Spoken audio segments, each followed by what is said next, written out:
Bem-vinde ao Me Conte Seu Processo, um espaço para passar pelos processos da vida com a companhia das suas amigas psicólogas. Estamos já no nosso 4º episódio, Pri. Eba, que maravilha! E hoje nós temos o prazer de receber a nossa convidada ilustríssima, minha amiga há mais de 20 anos, porque a gente se conheceu bebês, né?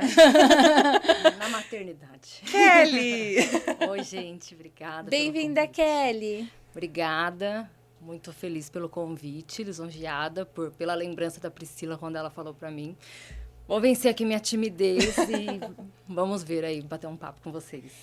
Ouvir rumores, né? Porque quem tá ouvindo os nossos episódios, no primeiro episódio, lembra que a Priscila contou que tinha uma amiga que disputava, assim, nota de prova. Eu ouvi rumores que talvez seja você. Nossa, nerdíssima. Essa amiga, né? Nerdíssima, nunca vi.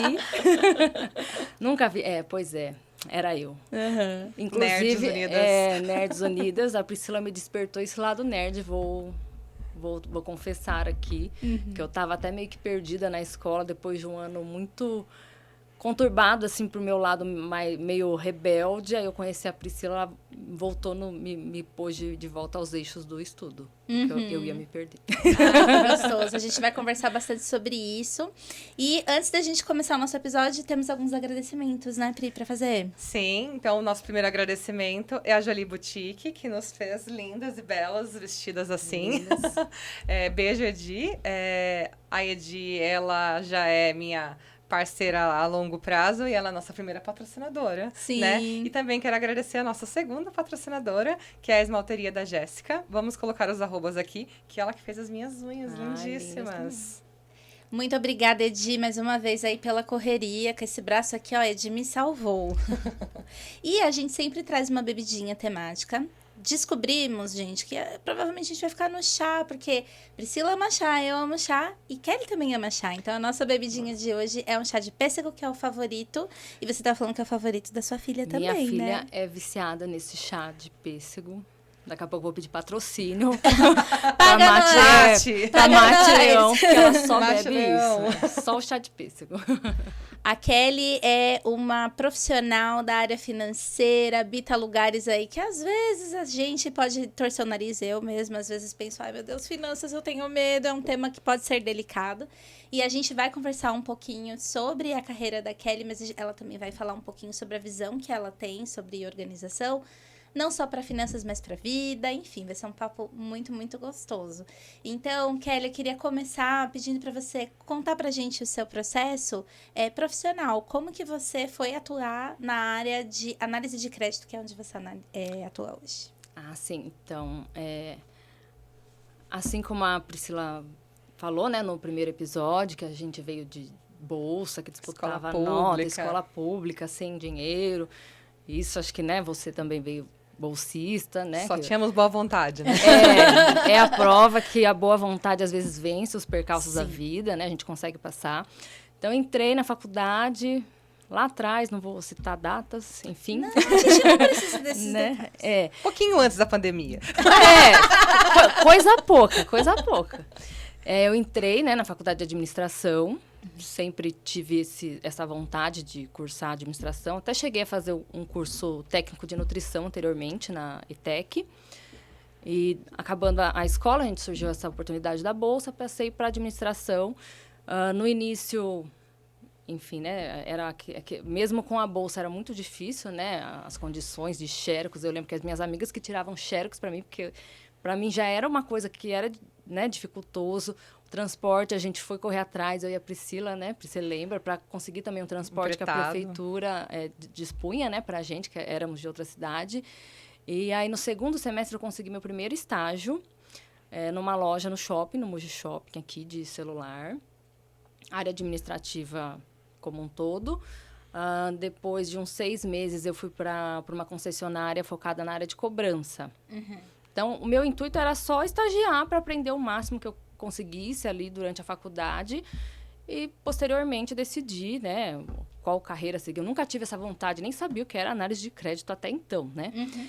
Eis que um dia um colega de classe anotou na lousa que uma empresa estava fazendo seleção. E eu falei, vou mandar, né, meu currículo por mandar, né? Precisava de dinheiro, né? Na época era de dinheiro. E aí eu consegui, era uma empresa que estava oferecendo a formação para análise de crédito. Então lá eu aprendi o que era análise de crédito, os termos, como funcionava. Era uma escolinha. Eu fiquei uns 2 meses, foi meu primeiro registro em carteira, né? Eu estava no 2º ano da faculdade. Foi logo no comecinho do 2º ano. Não, comecei em junho do 2º ano. E lá que eu aprendi o que era análise, como funcionava tudo. Fiquei uns 2 meses só nesse, como se fosse um cursinho, né, que eles prepararam. Era uma turma de umas 20 pessoas. Tem uma amiga que ela foi fazer entrevista comigo, que ela é minha amiga até hoje. Que eu lembro que eu não sabia nem pegar trem. Eu nunca tinha pego trem, que era lá em São Paulo, era na Paulista. Eu nunca tinha pegado trem sozinha. Porque eu morava até então em Biritiba-Mirim, né? Do outro lado do mundo, quase. E aí eu fiquei nessa empresa uns 2 anos. Depois eu fui para um outro banco. E foi aí que começou, né? Tudo começou. E hoje eu tenho mais de 10 anos aí de experiência, de carreira na análise de crédito. Explica um pouquinho o que é a análise de crédito, assim, de forma assim leiga, viu? Porque eu também não tenho muito conhecimento, mas acho que talvez os nossos ouvintes não, mas conta pra gente como que é esse trabalho. Então, quando você vai financiar um carro, então você vai fazer sua fichinha lá na concessionária, ou né, onde você vai comprar o seu carro, aí eles vão falar, espera um pouquinho, vai analisar. Essa parte, quando eu já fiz, né, análise para veículo, para pessoa física, hoje em dia eu trabalho com empresas, então a análise é diferenciada. Então, para a pessoa, né, essa parte de varejo que a gente chama, né? Você vai financiar um carro, então eu vou ver seu perfil, checar, né, se você não tem restrição em nome, se você mora onde você estava me falando que mora, a gente tem meios de conseguir comprovar isso, se você trabalha onde você diz que trabalha, se a sua renda é o que você diz, se a parcela do carro que você está comprando cabe no seu orçamento, que geralmente a gente tem, não sei agora exatamente, mas na época era por volta de 30%. Se você tem alguém que pode complementar a renda, então a gente vai checar. E checar principalmente se você é a pessoa que você está me falando. Porque muitas vezes, principalmente nessas compras assim de varejo, né, que a gente chama, tem muita fraude. Então a gente conseguia ver que era documento roubado, né? Quando a gente desconfiava, a gente ia atrás para a gente conseguir a prova de que a pessoa que está comprando realmente é a pessoa, né? Não se trata de fraude. Agora, atualmente, eu trabalho com empresas. Então, empresas, os valores são mais elevados. E aí, a gente tem análise de balanço. Então, eu analiso o balanço da empresa para ver se o valor que ela quer de limite... Hoje, eu trabalho com outro tipo de crédito, né? Que tem vários. Se o valor que ela quer de limite, conforme o balanço que ela está me apresentando, os dados que eu tenho, né? Não só o balanço, mas os dados que eu tenho ali, vai comportar... Eu vou estar de acordo em dar o ok para aquele valor ou não. E é claro que, assim, sou eu que decido, né? Tem todo um processo, mas eu faço parte como se fosse a primeira parte do processo sou eu. Conforme os valores vão aumentando, aí vai passando o que a gente chama de alçada, né? Então, conforme é a alçada do supervisor, do gerente, até um comitê de crédito para valores elevados. Mas você é quem levanta esses dados para poder apresentar. Nossa, que interessante. Então, você faz uma investigação ali, né? É uma investigação. É uma investigação. E é muita responsabilidade, né? Sim, porque eu faço como se fosse a primeira filtragem ali, né? Então, eu lembro que na época de fraude, tinha coisas que... É claro que tem fraudador que a gente não consegue pegar, são profissionais. Mas tem coisas que você consegue. Então, muita coisa a gente conseguia barrar, né? Com o sistema dos bancos, que hoje em dia a segurança, né? Qualquer sinal de alerta, o sistema mesmo já avisa que tem um alerta ali. Você tem que checar se é relevante ou não aquele alerta. Então, a gente é o primeiro filtro. E você falou que você não tinha, assim, um planejamento para ir para a área de análise de crédito, mas como que foi o processo de escolher pela administração, como uma formação inicial? Eu sempre gostei, assim, não sei como, tá? Porque minha família, zero administrador. Não tinha nenhum administrador. Não, minha família é humilde, meu pai era motorista, minha mãe dona de casa... Meus irmãos sempre, assim, trabalham mais operacional até então, né? Enfim, mas eu sempre gostava de assistir Pequenas Empresas, Grandes Negócios. Que legal! Eu acho que é um interesse. Sim. Eu lembro que onde eu morava tinha algumas vezes... A gente era caseiro de sítio, né? Então, às vezes, o dono levava lá aquelas SA, exame. Eu ficava lendo, eu criança, tá? Eu ficava lendo, eu gostava. Então, eu sempre tive esse lado, assim, de de querer, e não pro empreendedorismo, porque eu sou péssima em empreender. Acho que eu sou muito ansiosa, já tentei, não consegui. Eu sou mais o lado administrativo, de saber, sabe, separar conta, isso pertence a isso, organizar, essas coisas. E como é que você aplica isso na sua vida? Eu sei que você é casada com um contador também. Então, a Kelly, o marido e o Fernando são uma empresa dentro de casa, né? Como que é essa gestão familiar? Acho que vem naturalmente, né? Você comentou né, na nossa conversa que você me acha planejada, né? Uma pessoa muito certinha. Para mim, é uma coisa tão natural que eu não tinha parado para pensar nisso. Porque tem coisa que é naturalmente. Se eu tô falando com alguma coisa de preço aqui, eu já faço a conta na cabeça, sabe? Eu lembro que eu passei um tempo vendendo roupa e cosméticos, né? Enquanto estava na transição, que a gente vai falar mais para frente. Mas, assim, se o preço de uma coisa é R$30, eu sei que se eu vender a tanto, eu preciso de pelo menos isso, eu já faço isso de cabeça, já é uma coisa natural. Então, em casa, também é natural. Viajar com a Kelly era ótimo quando nós éramos jovens. Porque era sempre, vai ficar tanto para cada um, e aí isso cobre os nossos gastos do final de semana, mais o combustível, mais não sei o quê. Sim. Sempre foi ótimo. Tipo isso, é natural, entendeu? Então, sempre que tem alguma divisão assim, peraí, eu faço aqui em 3 segundos. E é legal isso que você está relembrando, né? Que você falou do Pequenas Empresas, Grandes Negócios, de ler você S.A. Como é importante a gente também identificando logo cedo, né? Essas nossas aptidões e interesses, né? Mesmo que talvez você, naquele momento pequenininha, ainda não desenhava como foi o caminho. Mas é legal que você consegue identificar que já estava ali, né? Algo que é uma habilidade sua. E você começou a perceber, talvez, que dava para aplicar em algum saber específico, acabou optando pela administração. Sim. E, como eu já disse, né, zero influência das pessoas, porque acho que a gente não tinha nem meus pais, minha família, assim, a geração mais velha, não tinha nem base para, sabe, falar ou interferir na decisão profissional, né? Longe disso. E a gente que é de interior, né? Acho que a expectativa para... Pelo menos antes, né? Acho que hoje em dia não tanto mais. Mas mais para trás, a expectativa de vida para a menina, né? Era o quê? Era um bom casamento, né? No máximo trabalhar, sei lá, em algum comércio local, né? Assim, mas nada que comprometesse a sua vida dentro de casa, do lar, né? Era algo que tanto para mim quanto para Kelly era abominável uma ideia dessas, né? Então, acho que ninguém nem falava pra gente isso, que era esperado pra gente. Até se tivessem essa expectativa, não tinham coragem de falar pra gente, que a gente era meio bocuda. Então, a gente ia falar, nossa, cala a boca, né? Até parece, né? Eu do lar, tá louco, né? Então, mas acho que a gente foi meio que contra a maré, né? Assim, e não é que a gente tá menosprezando, né, quem escolheu esse caminho mais tradicional, mas é que não fez parte da nossa vida ser tradicional, né, e acho que você pode dizer, assim, o que você entende disso, assim, como foi para você esse processo de ir contra a maré? Você sentiu, eu sei que foi um desafio para nós duas, né, mas como é que foi para você isso, assim, de não ir de acordo com as expectativas da nossa cidade, por exemplo? Uma que eu nunca gostei, né, da nossa cidade natal. Eu falo que eu morei no mato por desvio de percurso. Eu não gosto. Eu não gosto de... Não voltaria. De insetos. Não. Eu gosto de ir para passear um final de semana, que você quer relaxar. Mas no terceiro dia já tá me dando um negócio. É aquilo. É que vem da gente, né? Tem gente que adora a cidade. Enfim, nada contra. Mas eu, da minha pessoa, não gostava. Eu nunca me via... ali morando adulta naquela cidade. Nunca. Nunca. Meu sonho era trabalhar na Paulista. Meu primeiro trabalho registrado foi numa empresa da Paulista. Lá não tem prédio onde a gente mora, né? Em Biritiba não tinha prédio.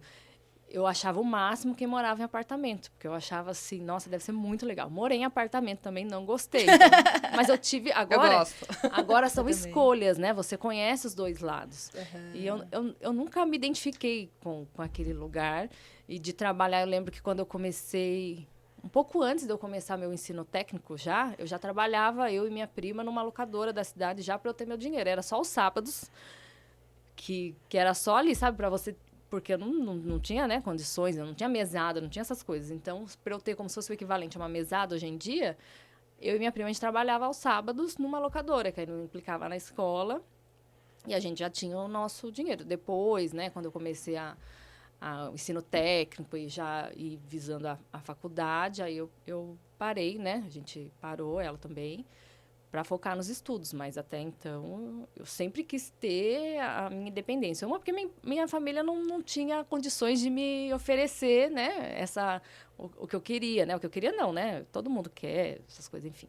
Mas assim, eu tinha vontade de eu ter o meu próprio dinheiro e ser independente, né, dentro da possibilidade que eu tinha ali na época. E até depois que a gente teve a nossa conversa inicial, até relembrei, conversei com a minha mãe sobre o tempo que a gente estudava juntas, né? Até falei, nossa, a gente às vezes conhece a pessoa há tanto tempo, né? Já tá tão acostumada com a pessoa que a gente esquece o quanto a pessoa ela é admirável, né? Assim, pensando na história, né? Então, acho que você tinha todos os motivos do mundo para ser aquela pessoa que sentava num canto, chorasse e falasse, minha vida, sabe, só reclamasse, né? Minha vida não tá legal e ficasse só sentada reclamando. Você nunca fez isso, né? Você sempre falava, tá, não tá legal agora, então o que eu vou fazer pra mudar, né? Como que eu vou modificar a minha realidade? Como que eu vou buscar a minha independência, buscar ser melhor? Então, é uma inspiração, com certeza. Ai, obrigada. Sim, a importância da gente entender que, claro, o contexto que a gente vem é o nosso ponto de partida e vai influenciar, mas quando você traz isso, né? Nossa, na nossa cidade, naquela cultura, não era esperado o caminho que você trilhou, e ainda assim vocês conseguiram fazer uma resistência. Que essa resistência vai depender dos recursos, que é o que você falou. Bom, teve o tempo que eu trabalhei, juntei uma grana, depois entendi que eu precisava me dedicar mais para estudar. Mas é importante, a gente tem falado muito disso, né, Pri? De acolher e entender que o nosso ambiente tem uma influência, mas que nós somos seres muito ativos no ambiente também. Sim. E a gente precisa estar sempre equilibrando isso, porque se a gente se molda só na nossa expectativa, a gente também se desconecta da nossa essência. Muitas pessoas, né, depois de muitos anos, vão olhar e falar, putz, eu acho que eu não queria ter feito essas escolhas, né? Se perde, né? Não se reconhece mais. Sim, e que incrível que você conseguiu perceber isso rápido. Você falou, é natural, mas é importante mesmo aquilo que é natural, aquilo que é nossa habilidade, a gente destacar, né? Que é o que você tá falando. Nossa, fiquei relembrando do quão admirável foi, né? Esse processo todo de ir pra Paulista trabalhar, que também deve ter tido, né? Os seus altos e baixos. Sim, não, hoje... Como é que foi aí esse caminhar, então, depois que você foi entrando nessa primeira fase aí da sua carreira? Quando eu comecei... eu trabalhava na Paulista, né, e fazia faculdade. Só que esse emprego era meio período. Sim. Então, eu consegui encaixar. É claro, cansativo, né? Enfim, galera do Alto Tietê sabe, né? Pegar o trenzão das 5h30, né? Exatamente. 2 horas para ir, 2 horas para voltar, né? Fora, né? Trem lotado. Enfim, tudo. E o trem melhorou, hein, juventude? Na nossa tá bem época, melhor hoje. Nossa, tem o nem negócio comparação. era complicado. Deu uma melhorada. Tem ar. Deu uma melhor. Fala até inglês, né? Sim. dá até pra praticar inglês. É verdade.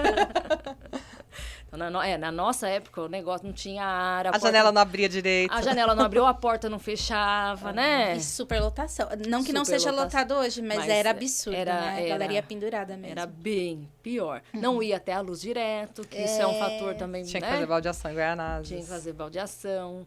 Então, eu fiquei trabalhando nesse primeiro tempo uns 4 anos.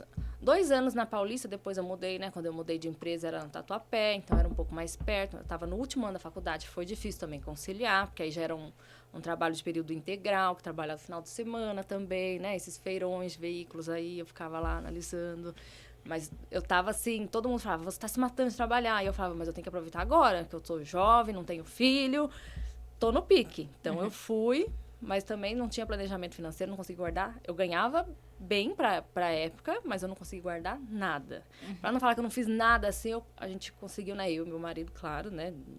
Tava sempre ali comigo desde muito cedo, desde o primeiro ano da faculdade, que eu já tô com ele, né? A gente juntos, né? A gente conseguiu, já tinha comprado o carro, depois conseguimos dar entrada na casa. Mas foi o único, assim, a única coisa que eu fiz desse trabalho. Eu me matava de trabalhar, só que junto vinha a frustração de pressão, né? Que tinha muita pressão. E aí, eu descia bem ali no shopping Boulevard, Tatuapé. Então, só do período, do trajeto que eu fazia, que eu descia da van, que uma van levava a gente na porta, até o trem, eu sempre comprava alguma coisa. Então, era aquele consumo desenfreado, não tinha planejamento, eu saía muito com os meus amigos, então gastava muito em balada, churrasco, viagem. Viagem ainda, né, fica as experiências, mas assim, churrasco todo final de semana, né? Necessidade. É de bom tom. Ai, gente, e assim, né? A gente fica retomando e pensando, poxa, se eu tivesse os hábitos que eu tenho hoje, naquela época, eu tinha feito seria um bom pé de meia. Exatamente. E aí, nesse emprego, eu fiquei mais uns 2 anos e pouco. Eu já estava, assim, no meu limite de sanidade mental. Consegui terminar a faculdade, né, nesse meio tempo. Mas eu falei, eu vou abrir uma loja, que eu quero ter uma coisa para mim. Enfim, conversei com algumas amigas que trabalhavam comigo na época. E eu saí desse emprego para abrir uma loja aqui em Mogi, uma lojinha pequenininha, assim, vender. A minha irmã trabalhava numa fornecedora de bolsa, pegava umas bolsas com ela, pegava algumas roupas. E durou menos de 1 ano, porque eu vi que eu não gostava, que eu não sei vender, não sei empreender, porque eu ficava muito ansiosa, eu não conseguia dormir direito, que eu ficava, será que eu vou conseguir, será que eu não vou? Falta de experiência também, né? Porque eu tinha lá 20 e poucos anos, enfim. Então, menos de 1 ano, a gente já decidiu que não ia dar certo, já encerrei a loja, finalizei os papéis, enfim, né? Com a ajuda do meu marido contador. E aí eu fiquei mais 1 ano em casa, né? Até conseguir outro emprego. E nesse período, aí era só a renda do meu marido. Sem muito planejamento, a gente passou por uns perrengues, assim. Eu tentava administrar, né? Mas mesmo assim era com perrengue, porque eu não tinha a maturidade e não tinha o conhecimento do planejamento financeiro. Aí passou esse 1 ano e pouco, eu entrei numa outra empresa, que já era, assim, uma coisa... Era com análise de empresas, que aí já era como se fosse um passo a mais, né, na minha carreira, que era análise de crédito para valores mais elevados, era uma análise diferenciada, eu não trabalhava final de semana, então já comecei a falar, aqui eu já me encaixo melhor. Não tinha tanta pressão, porque quando é varejo, assim, de financiamento, é muita pressão. Você tem meta de análise por dia, tem o tempo de resposta que tem que ser curtíssimo. Era uma coisa, assim, bem... Como se fosse esteira, assim, sabe? De produção. Era bem nessa pegada. E nessa outra empresa, não. Já era como a empresa, é uma análise mais minuciosa, mais detalhista. Então, já não tinha tanta aquela pressão de... Você tem que fazer rápido. É claro que tem também, né, o prazo, mas era uma coisa...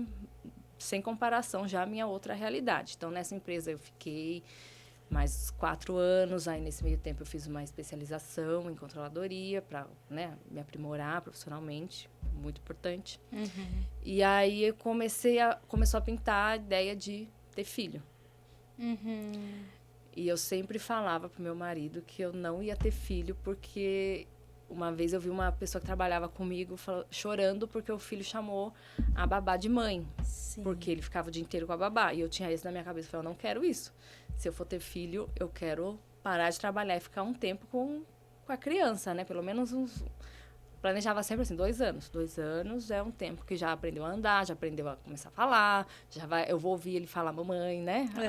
Né? O filho, o bebê, enfim. Falar mamãe, eu vou ver andar. Se não for para eu participar dessas fases da vida, eu não vou querer ter filho. Sempre falei isso. E aí a gente foi amadurecendo a ideia, até que chegou uma fase que eu falei, a gente quer ter filho, acho que agora eu consigo. Então, antes de eu querer ter filho, né? Antes de eu começar a planejar o filho, eu já tinha feito a minha especialização. Aí a gente, antes de ter filho, vamos fazer uma viagem. Uma amiga minha falou, e se a gente fosse pra Disney? Eu falei, você tá louca? Eu nunca me imaginei no exterior. Eu mal viajava antes, né? A gente não tinha essa de férias, nunca tive isso. E quando ela falou exterior, eu falei, você tá louca? Ela, mas você já viu quanto é? Que é uma coisa importante. Às vezes a gente tem ideia de isso não é pra mim, mas o que não é pra você? Tudo é questão de planejamento. Sim. Então ela chegou e falou assim, não, vê quanto que é, ó. Eu vi em tal lugar, tá tanto. E parcela em tantas vezes. Aí eu, essa parcela eu consigo pagar. E para gastar lá a gente vai precisar de tanto. Ela me passou mais ou menos, né? Porque ela já tinha experiência, já tinha morado, né, no exterior. Aí eu falei, então com isso, se eu juntar 13º, mais o que eu vou receber... Aí eu fiz o planejamento e a gente foi. Então, aí a gente fez essa viagem pro exterior, a gente foi pra Disney, ficamos lá, brincamos, legal. Aí, antes, eu já tinha avisado a minha ginecologista que eu queria tentar ter filho. Aí ela falou, então, mas eu queria viajar. Ela falou, então, deixa pra parar o remédio quando você voltar da viagem, que aí você não corre o risco de ir grávida. E já, né, foi todo o planejamento. Quando eu voltei de viagem, eu parei de tomar o remédio, passou uns 3 meses, e eu engravidei. E aí, no período de gravidez, eu falei, pronto, aí agora, se eu quero, né, parar de trabalhar, não quero voltar da licença maternidade, então eu tenho esse período para me organizar, para juntar uma reserva. E aí, depois disso, a gente vai viver só com a renda do meu marido, só com a renda, né? Então, qual que é a parcela mais alta que a gente tem atualmente? É o carro. Então, vamos quitar esse carro nesse tempo. Então, a gente focamos em quitar o carro. Aí, filho gasta o quê? Gasta fralda. Então, toda vez a gente ia no mercado, era um pacotinho de fralda. Eu via alguma promoção na internet de alguma coisa de criança, comprava. Na época, tava lançando a AliExpress.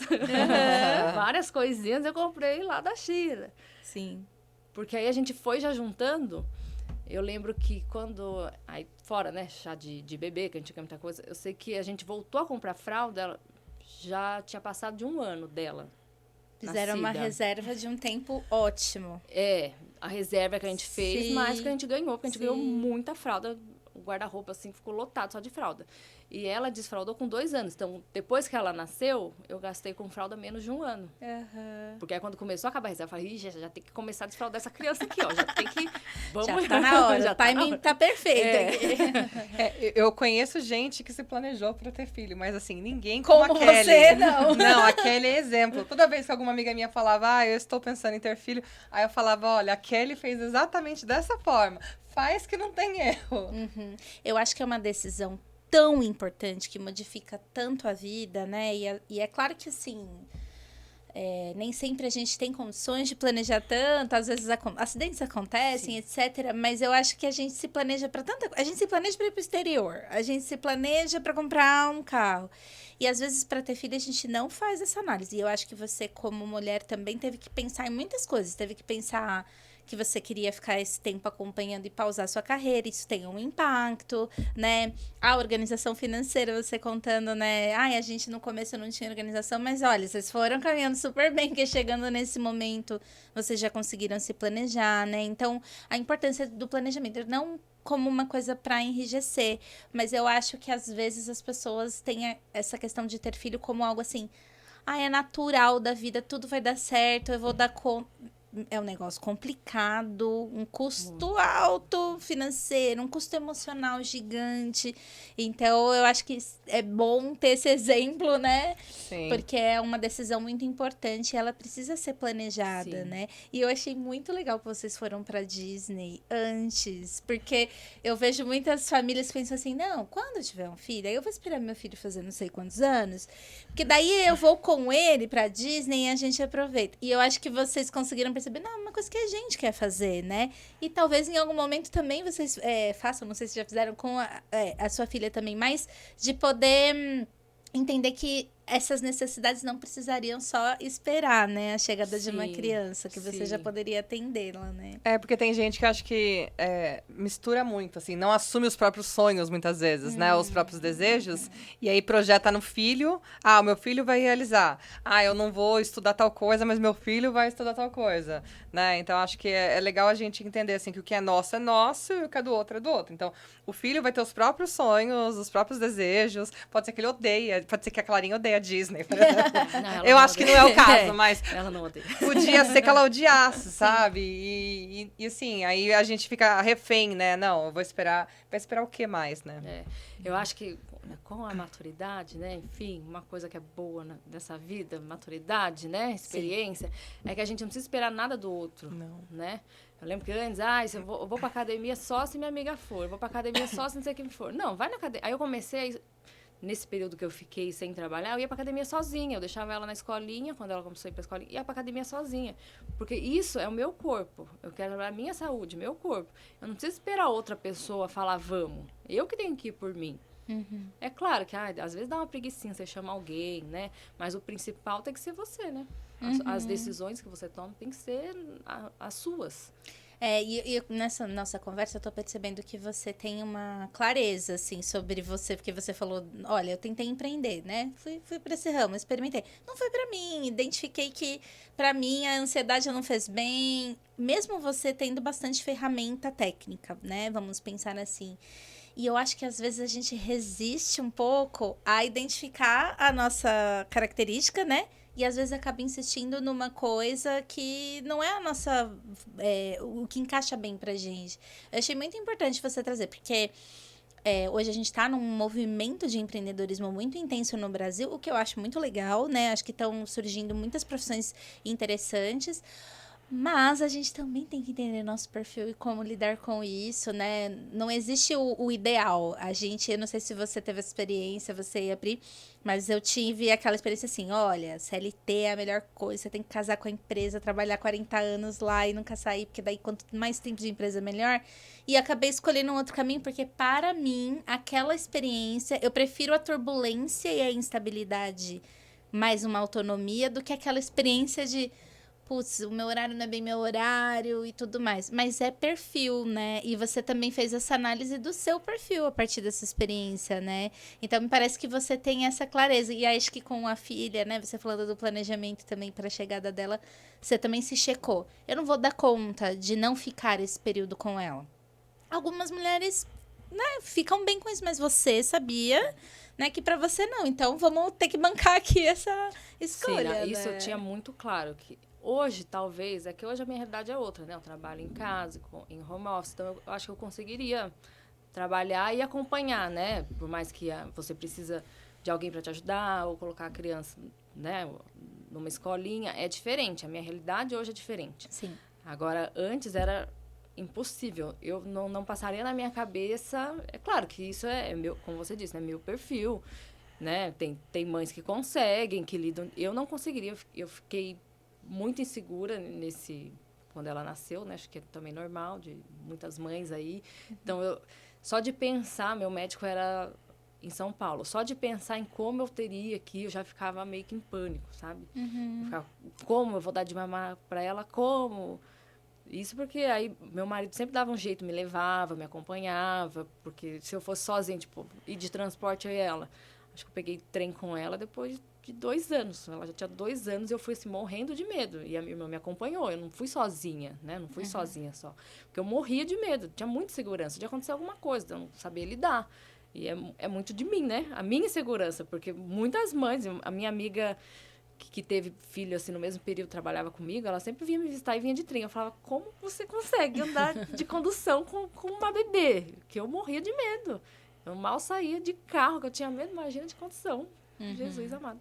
Eu acho que o autoconhecimento é fundamental, o autorrespeito, né?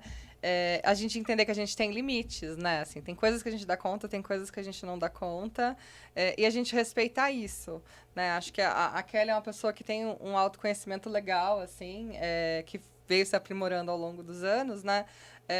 De entender, assim, o que eu quero para minha vida, como eu quero, né, isso. Porque tem pessoas que eu acho que elas são muito resistentes, chegam até a ser teimosas, né? E até a sua fala de quando você tinha a loja, né, de eu sou muito ansiosa, eu não dava conta, eu acho que também dá pra gente usar o exemplo de que a Kelly usa a ansiedade a favor dela.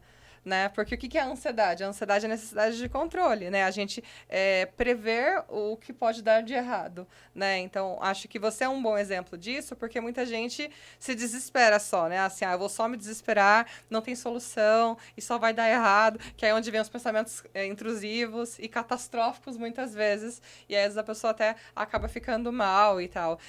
Mas acho que quando a gente aprende a usar a ansiedade a favor, é justamente isso, é prevendo, né? Se eu for de trem agora, né, com a Ana Clara, até São Paulo, será que pode dar de errado? Então, o que pode dar de errado? Então, eu tendo um suporte de alguém, eu consigo me sentir mais segura, consigo dar conta disso, né? A loja não tá dando o retorno que eu esperava, porque eu não consigo fazer X coisas que eram necessárias nesse ramo do empreendedorismo. Então, vou dar um passo para trás, vou sair. Então, acho que saber sair de cena, né? Saber entrar é importante, mas saber sair de cena também é importante. E como foi para você, que sempre trabalhou desde cedo, parar de trabalhar e ficar em casa com uma criança? Então, como eu tinha já isso na minha mente, né, que eu já ia parar, que eu queria ficar com ela, eu já tinha até pré-avisado o meu chefe na época, né? Eu falei, eu não sei se eu vou voltar de licença, então eu vou pensar, e se eu tiver a decisão tomada, eu te aviso antes da minha licença vencer para você já ver uma substituição. E também tem aquele caso que na empresa, de cada 10 mulheres que voltavam, 3 que ficavam, né? Sim. Então, assim, eu já também pensava nisso. Não adianta eu falar, eu vou voltar a trabalhar e depois me mandarem embora, né? Então, eu já pensava, como eu já tinha essa vontade, né? É isso que eu vou fazer, eu vou focar. Então, eu já tinha isso na minha cabeça, eu já tinha deixado o meu chefe avisado. Um tempo antes, eu já tinha... entrei em contato com a RH da empresa, falei, eu vou tal dia aí, que é o dia que eu tenho que voltar, eu vou só assinar, você deixa tudo certinho, porque eu tinha pavor de ficar longe de casa, né? Então, eu só fui, já estava tudo pronto, eu só praticamente entrei, assinei, dei tchau para as pessoas e saí. E aí, eu sabia que até 1 ano o bebê demanda muito, né? Muito, muito, muito. Eu não tive ajuda, assim, né? Externa, poucas vezes só, mas a maioria do tempo era eu e meu marido. Meu marido trabalhava, né? Presencial na época, então eu ficava com ela 24 horas. Então, a demanda, assim, no primeiro ano passa que você nem vê. É só o tempo de organizar a festinha de 1 ano. Que eu organizei. Então, nesse período também da licença maternidade, eu guardava o máximo que eu podia, porque eu já tinha quitado a maior dívida que era o carro. A dívida comigo, né? Que é comer fora, né? Roupa, que a gente, quando trabalha, tem que pensar nisso também. Então, o máximo que eu conseguia que eu podia guardar, eu guardava. Já para ter a reserva. Então, a festinha de 1 ano, praticamente... fui eu que paguei, porque eu falei, eu quero dessa forma e eu tenho reservas para isso. Falei, meu marido, você deixa o seu dinheiro aí para outra coisa, né? Deixa que a festinha eu cuido. Uhum. A gente sempre teve isso também em casa de dividir, não é nada sobrecarregar ninguém. Então, até o primeiro ano, ok. Do 1 ano ao segundo ano, aí ela já também tinha as necessidades, mas já foram diminuindo um pouco, aí eu já consegui fazer o curso, comecei a vender roupa para ter, né, alguma coisinha ali. Comecei a vender cosmético, que também não gostei, né? Mas, assim, eu tinha, assim, mais, assim... Não era tão pesado como uma loja, porque eu não tinha estrutura, não tinha tanta despesa, né? Era uma coisa mais informal mesmo, de levar, quando eu tinha reunião de família, reunião de amigo. Gente, eu trouxe aqui umas coisinhas. Então, não tinha aquele peso de, eu preciso faturar pelo menos isso para conseguir manter. Não tinha. E o material, né? Eu já tinha minhas reservas e a minha irmã também, que trabalhava com isso. Ela sempre, né? Meio a meio, enfim. Sempre me ajudou também nisso. Então, assim, até o segundo ano eu tinha bem claro que eu queria ficar com ela. Com 2 anos eu coloquei ela na escolinha, que ela já andava, já estava praticamente desfraldada, a gente procurou uma escola, decidimos colocar ela na escolinha meio período para ir se adaptando. Aí, do segundo ano para frente, quando eu comecei a trabalhar, ela tinha 3 anos e pouquinho. Aí foi que foi me dando aquele... Porque aí ela já estava na escolinha. Então, assim, ela já não era total dependente de mim. Tinha outras pessoas para cuidar dela. E aí eu ficava só em casa assim, né? Como sempre, né? Estudando e tentando fazer, né? Vender as coisinhas ali, mas eu já comecei assim... Não é isso que eu quero, sabe? Eu preciso voltar a trabalhar, eu preciso ter vida social. Eu preciso, que nem eu até falei, né, na pré-conversa, eu não quero ser só a mãe da Ana Clara, porque você ia na escola, era, oi, mamãe, tudo bem, mamãe? Aí levava na natação, oi, mamãe, tudo... Eu não tinha nome. Sim. Gente, só um parênteses, quando a Kelly falou isso pra gente, na conversa, a gente fez uma videochamada, Sim. A Ana Clara ouviu a Kelly falando isso. Ela entendeu só a parte de que eu não queria ser a mãe da Ana Clara. Ela ficou muito brava. Você teve que explicar. Ela ficou muito brava. Quando eu desliguei, ela tava com o bico desse tamanho. Eu falei, o que foi, filha? Você não gosta de ser minha mãe? É isso? Meu Deus! Porque ela já tem um gêniozinho. Eu tive que explicar pra ela. Tá, agora eu entendi. Mas é porque eu acho que é algo tão complexo mesmo de entender isso que você falou, né? De chamar de mãe. É um hábito. Eu trabalhei um período numa instituição que a gente atendia só crianças, né? E aí isso era assim... Oi, mãe, não sei o quê, mãe, né? E aí eu fazia grupo de sala de espera com os pais para falar sobre informações de desenvolvimento e tal. E eu sempre falava, e os pedidos de vocês, né? E aí uma das mães falou assim, olha, eu tenho nome, sabe? Eu percebo que vocês conseguem ver o nome no cartãozinho, porque tá lá embaixo. Eu não quero ser só tratada como mãe, porque eu não sou só a mãe, né? Exatamente. Então, acho que é claro que tem, obviamente, eu percebo que você tem uma realização desse papel como mãe, mas não é só isso. E também a criança começa a ter autonomia, vai viver a vidinha dela, as experiências dela e as suas, né? Exatamente. Aí eu comecei, quando ela entrou na escola, que eu vi que ela não era totalmente dependente de mim mais, aí eu já comecei. Então, eu preciso fazer outras coisas. Fiz outro curso nesse meio tempo, porque tem cursos grátis na internet. Eu fiz um de engenharia econômica, que era bem extenso, bastante conteúdo. Eu ficava lá, enquanto ela estava na escola, eu ficava lá estudando, ia para academia, fazia minhas coisas, porque eu sempre fui muito ativa, eu não gosto de ficar, sabe, com tempo livre, eu não gosto. Mas mesmo assim, eu sentia falta. Agora eu consigo voltar a trabalhar. Eu fui trabalhando isso e aí foi me dando a frustração, né? Enquanto...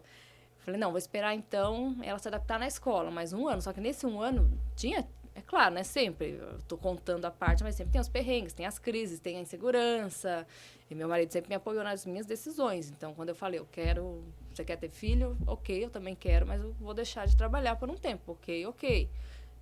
Quando eu falei, agora eu quero, me sinto preparada a voltar a trabalhar. Ok, o que você decidir. Quando eu recebi a proposta para voltar a trabalhar de fato, que é a empresa que eu estou hoje, não sei, estou meio insegura, o salário não é o que eu pedi, né, inicialmente. Ele, o que você acha? Você não quer voltar a trabalhar? Tenta, se não der certo, você sai, né? A gente não depende do seu salário. Então, aí é verdade, porque às vezes a gente precisa disso, né? Uma impulsão. Para vir aqui, quando a Priscila me fez o convite, eu fiquei muito segura. O primeiro pensamento que veio na minha cabeça foi, eu não tenho nada para falar, não vou. Imagina. Aí depois, eu comentei, né? Foi até no aniversário lá da Mia. Aí eu sentei no carro, assim, só falei assim, amor, a Priscila me fez um convite. Aí ele, Aí eu falei, não sei, porque eu acho que eu não tenho nada para falar. Aí ele, mas ela não te convidou? Se ela te convidou é porque você tem. Então vai. Aí eu... Agora, se ele falasse assim, realmente, não sei o que você vai querer fazer lá. Eu, com a minha insegurança, já ia falar, Priscila, eu sinto muito, não vou. Sim. Então, a gente precisa também saber dividir com as pessoas que vão dar... Claro que eu não ia aceitar se você falasse não. Tudo bem. Né? Mas a importância, né, de ter alguém... Ter alguém, né? E casamento é parceria, né? Nada mais é do que uma parceria. Assim. E ele também faz as coisas dele, eu sempre apoiava, a gente sempre dava um jeitinho, se desdobrou, enquanto... Eu tô falando que eu parei de trabalhar, mas não é que eu parei de trabalhar porque o emprego dele era maravilhoso. Não, ele fez outras coisas, a gente conseguiu, né? Fazia outras coisas pra gente conseguir se manter, né? Não é que, que lindo, ele é rico. Não sou dependente de homem rico, não, Deus que me livre. Sim, eu acho também que casamento é um negócio tão complicado, né? Você dividir a vida, o espaço, a rotina, as decisões com alguém é algo tão complicado que eu costumo falar, só vale a pena se for de muita cumplicidade e parceria. Aí vale muito a pena, né? De Exatamente. Você ter ali o suporte. Senão, não faz muito sentido, né? E eu acho que em fases diferentes da vida, a gente pode precisar de suportes específicos, né? Eu acho que você estava num momento também que você tinha cumprido uma parte do seu planejamento, né? Então, chegou a Clarinha, cumpri esse ano, agora eu tô voltando. Mas, com certeza, não foi um processo fácil, né? Eu acho que até o mercado também não é muito acolhedor, né? Com as mães de crianças menores, né? Eu imagino que tanta coisa que você precisou atravessar para voltar, ter alguém dizendo ali, experimenta, se não der, tô aqui, segura as pontas, a gente vai... Então tá bom, então eu posso só experimentar para ver, então eu consigo. Às vezes falta isso, né? A gente precisa também aprender a fazer isso nas nossas relações, né? Com os nossos amigos, familiares, relacionamentos, da gente falar, olha, nessa situação que você tá inseguro, vai, e qualquer coisa você volta, né? Se não der, tudo bem, né? Tô nessa fase aqui, pensa, né, com o meu braço assim... E aí eu fiquei no dilema, tipo, o que eu mantenho, o que eu paro, né? Conversando com o Diego. E ele falou assim, eu acho que você tem que fazer tudo. E o que você sentir que ficou difícil, a gente tira. Mas você vai, sente, se experimenta, né? E aí você falou agora, eu lembrei disso também. Vamos ser suportes assertivos para as pessoas ao nosso redor, né?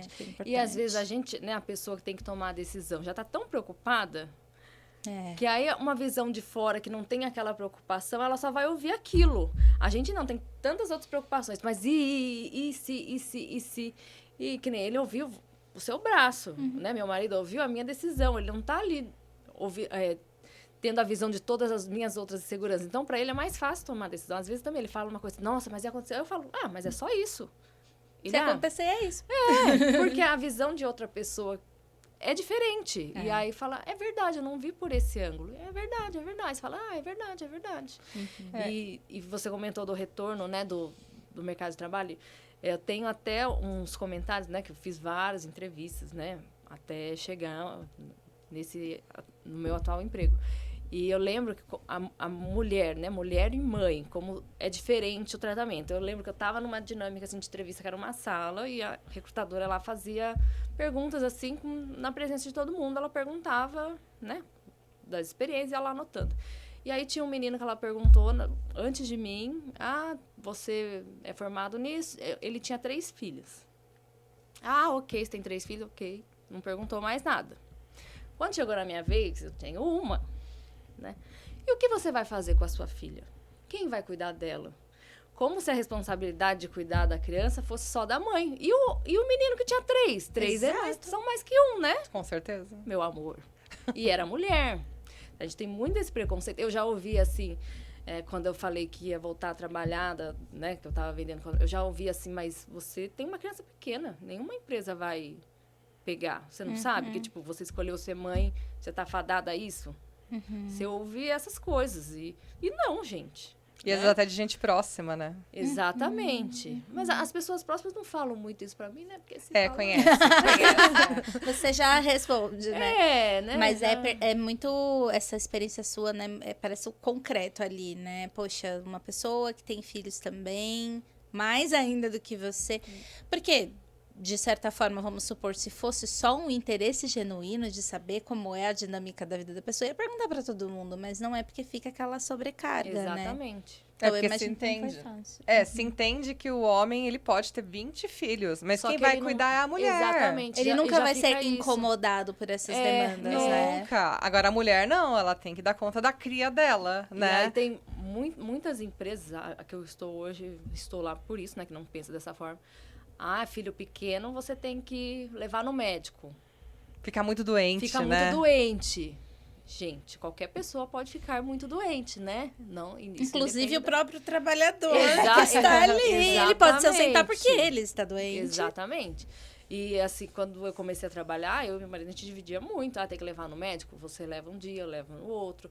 Tenta ver as agendas no período que dá para os dois participar, levava para natação, eu entrava com ela na piscina, mas ele ficava sempre, participava vendo, sempre que dava, né? Assim, a gente sempre fez as coisas dos 3. Até hoje, às vezes, tem coisa, eu marco o médico, ele vai, né? Não precisa ser só para mim. Marca as coisas, levar para natação, geralmente é ele que leva.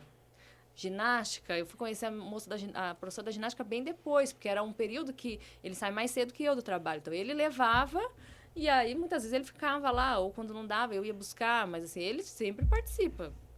Mas a impressão que dá é assim, a mulher, ela sempre tem algo de errado, né? Sim. Se ela é muito nova, você que é do meio corporativo, né? Se ela é muito nova, ou ela parece ser muito nova, ela não passa segurança, não passa confiança, responsabilidade, né? Se ela é mãe, ela não vai dar conta de fazer todas as coisas. Se ela já é mais velha, porque já passou da época, já passou da idade. Então, acho que parece que a gente está sempre correndo atrás de querer provar que a gente dá conta, né? Como que foi para vocês, assim, no meio corporativo, mulher, jovem, isso acho que anterior à Ana Clara, ou até agora, como é que foi isso para você, assim, as pessoas com esse olhar de, nossa, mas você é inexperiente de vida, como é que você vai dar conta de uma responsabilidade tão grande como essa, assim, de análise de crédito de empresas, né? Como foi para você lidar com isso? Eu acho que, como você disse, né, a mulher sempre tem. Você é boa, tem que ser boa e um homem não passa pelo questionamento que a gente passa. Isso é fato, né? Infelizmente. Mas, assim, eu acho que eu sempre consegui dar conta, vamos dizer assim, não sei, enfim. Eu sou muito focada no trabalho, sou muito séria, muito focada. Então, quando acho que essa insegurança batia à primeira vista, eu já ouvi, você tem cara de menina e eu sinto que eu demorei mais para a pessoa me respeitar pela minha aparência, de ser aparência um pouco mais jovem, de vir da onde eu vim. Ai, você vem lá do interior, pensa que eu sou bobinha, sou ingênua, e tem nada a ver, né, uma coisa com a outra. Assim, eu sempre demorei um pouquinho, eu acho que se fosse uma outra pessoa com mais experiência, a pessoa tem a credibilidade de imediato e eu demorei um pouquinho mais, mas não muito, porque, né, a pessoa vendo, a gente prova o nosso trabalho, né? Então, no trabalho, viu que eu consegui, né, manter, e, enfim, tanto que na empresa que eu estou hoje, eu fui promovida com 6 meses de empresa. Então, né, Reconhecimento. Reconhecimento, e, né, sempre tenho, sou reconhecida, e a empresa que eu estou hoje, eu estou lá por isso, né? Porque é uma empresa diferente das empresas anteriores, que eu vejo que eu sou respeitada como mulher, como mãe, que eu consigo trabalhar e dar conta da minha filha e cuidar dela, e é isso, né? Acho que todas as empresas teriam que ser assim, né? Não é porque você é mãe, ou porque você é mulher, ou porque você vem do interior, que você não vai dar conta do trabalho, isso não quer dizer nada. Nossa, e acho que assim, eu já sofri os 2 preconceitos, né? De ser nova para a função e ser do interior. Mas assim, acho que nada me incomodou mais do que ser do interior, porque é isso, assim, quando eu trabalhei em São Paulo, nossa, assim, às vezes até amigas, né, assim, tinha aquele excesso de zelo, sabe? E assim, e mesmo eu sendo daqui, né, do Alto Tietê, eu vou para São Paulo há muitos anos, né? Eu ia para São Paulo até antes de morar lá. Então, quando eu morava lá, eu já estava habituada. E assim, parecia que eu era a jovem do interior tentando a sorte na cidade grande, sabe? E não era assim. Foi um negócio que foi planejado, né? Eu tinha conhecimento do lugar que eu tava. Eu escolhi aquele bairro, não foi por acaso, né? Eu escolhi aquele bairro para morar por N questões. Então, eu escutava a gente falando, nossa, mas por que você mora nesse bairro? Por que você não mora em tal lugar? Aí eu falava, não, eu gosto desse lugar, eu gosto dessa região. Ah, você sabe andar em São Paulo? Eu vou te ensinar como você chega aqui. Eu sei chegar, tipo, eu sou alfabetizada, eu sei ler, eu tenho acesso à internet. Tem aquele mapa ótimo, né? Sim. Então, eu conheço, sabe? Me deu a oportunidade, né? Eu acho que as pessoas não dão a oportunidade e elas querem muito esse zelo de, não, ela não vai saber. Deixa a pessoa se virar, sabe? Eu acho que todo mundo é assim. Se a gente precisa de ajuda, a gente vai pedir ajuda em algum momento, né? Eu não tenho nenhum problema em pedir ajuda. Eu também. Né? Mas eu odeio que me ofereçam ajuda quando é um negócio que claramente não tem o que fazer. Exatamente. Né? Acho que você no seu braço está passando por isso, né? Sim. Você tá com um braço, mas assim, você é canhota, sua mão dominante está funcionando muito bem, né? Então é claro que a gente se preocupa. Eu mesma fiquei preocupada quando eu vi a Fabiola com o braço mobilizado. Falei, vou ajudar. Mas assim, é oferecer, né? Você aceita a minha ajuda? Eu estou aqui se você precisar. Não vou ficar insistindo, ou então aparecer lá na sua casa falando, Fabiola, eu vim aqui com um balde, uma vassoura, eu vou limpar a casa pra você. Mas aí você aceitaria, né? Nesse caso... tá bom, mas eu acho que é a endereço. questão do rótulo, né? Como a gente, às vezes, rotula as pessoas e se relaciona primeiro com o rótulo e depois com a pessoa, né? Exatamente. Eu acho que a gente sempre tem que ter tempo de conhecer para entender as necessidades da pessoa. É legal ser acolhido quando você chega novo num lugar e tal. Mas é isso, às vezes a pessoa não precisa daquele acolhimento de vou te ensinar como você chega. Precisa de outro acolhimento, né? E eu acho que todo mundo passa por essa experiência, mas nós mulheres, assim, é um monte de rótulo. A nossa imagem, a pessoa já olha... Eu assisti esses dias um vídeo que eu achei sensacional. É um vídeo de um ambiente corporativo, chega uma mulher, ela fala, gente, me desculpe, me atrasei pra reunião, porque tava trânsito, né? Aí o cara fala assim, ai, fulana, fica tranquila, todo mundo já andou de ônibus na vida. Aí ela, não, mas eu tenho um carro, né? Aí ele falou assim, nossa, mas pra dirigir no trânsito de São Paulo, né, pra mulher é difícil. Ele vai falando várias coisas, como se ela tivesse se atrasado porque ela era mulher. E não porque ela mora numa cidade terrível, que o trânsito é ruim, e que ela só falou... Desculpa, atraso, vamos pra reunião, assim, foi uma coisa, né? Então, eu achei que esse vídeo sintetizou muito essa experiência da gente ter que ficar lutando com rótulo, né? Eu também me formei muito jovem, eu tive situações das pessoas pedirem na clínica escola para trocar de terapeuta porque eu tinha uma cara de muito jovem. Eu tive dificuldade, olha só, clínica escola... Um atendimento psicológico gratuito, supervisionado por professores. A pessoa vai para o serviço, foi bem atendida, porque, modéstia à parte, eu fiz direitinho o que eu precisava fazer. E ela pede para trocar porque eu tinha uma aparência jovem. E muitas vezes isso vem de mulheres, né? Então... Sim. Olha, eu acho, hoje, não sei, no meio, né, da minha empresa, assim, e no meio, não só da empresa, né, como um todo, vamos... Os homens, eu não sei se eles estão ficando com vergonha, alguns, ou se é porque eu me distanciei dos que não tinham vergonha de ser machistas, né, e já estou convivendo mais com os que não são, que eu percebo hoje, no meu meio social, que ainda há mais mulheres machistas do que homens machistas no meu convívio social. Mas eu acho que é isso. Eu acho que os homens ficam mais envergonhados. Mas eu também percebo muitas mulheres ainda reproduzindo, né, o machismo. E assim, eu que sou solteira, por exemplo, eu decidi nesse momento que não... Assim, eu não casei até hoje porque não fez sentido pra mim. Nenhuma pessoa que eu me relacionei, assim... Alguns eu até tenho carinho, outros eu não tenho, tá? Alguns eu tenho mesmo Fique carinho, bem registrado. mas Outros eu não tenho. Eu não tenho nenhum tipo de afeto, né? Muito ao contrário. Mas, assim, eu enxergo as minhas relações todas como um processo de aprendizagem. Até aquelas que foram horríveis foram processos de aprendizagem para eu ser o que eu sou hoje. Mas ainda tem aquele olhar de parece que eu sou sozinha no mundo, sabe? Porque eu não tenho um marido. Então, esse apoio que vocês falaram, né? Que você tem do Fernando, que você tem do Diego, né? É algo que ainda tem um olhar de, nossa, coitada, ela não tem, né? Mas, poxa, eu tenho tanta gente pra contar, sabe? Exatamente. E que, assim, eu tenho certeza que a relação que eu tenho com a minha família e com os meus amigos, as minhas amigas, talvez seja de um apoio muito maior que muitas mulheres não têm em casa. Exatamente, não é porque você é casada que você tem um apoio. A gente sabe que a grande maioria não tem, né? Exatamente. Infelizmente. Eu que atendo bastante criança, a Fabiola também, a gente vê. Às vezes eu nem conheço o pai. O pai nunca foi na sessão, né? Você atende a crianças há mais de ano e você não fala com o pai, não tem esse contato. E aí, falta suporte, e né? quando a gente tem esse apoio, né? Muitas vezes a gente ouve assim, você tem sorte. Olha que sorte. Sim. Como Precisamos falar sobre isso, Kelly. Né? Não é sorte, gente. É seletividade, né? Exatamente. Eu falo, eu não deixaria ser menos que isso. Eu sei que eu mereço. É o mínimo. Eu sei que, assim, igual de pai. Nossa, ele é um super pai. Só que aí a mãe pode fazer... Ela nunca vai ser chamada de super mãe. Nunca. A mãe nunca. Ela tá fazendo o mínimo. E tudo que dá errado, a culpa vai ser da mãe. Nunca vão falar, mas o pai ou os pais, né? Juntar os dois. A não ser assim, na escola, né? Que sempre se refere. A gente vê uma comunicação, assim, bem... né? Já tá abrindo, né? Voltada a isso. Mas, assim... né, da comunidade em geral, né, das pessoas. É sempre, nossa, que sorte que você tem, né? Olha, ele é um paizão. Eu falo, não, gente, ele é pai. Nossa, ele te ajuda bastante. Não, ele não me ajuda, ele é pai. Ele mora lá, né? Ele é pai.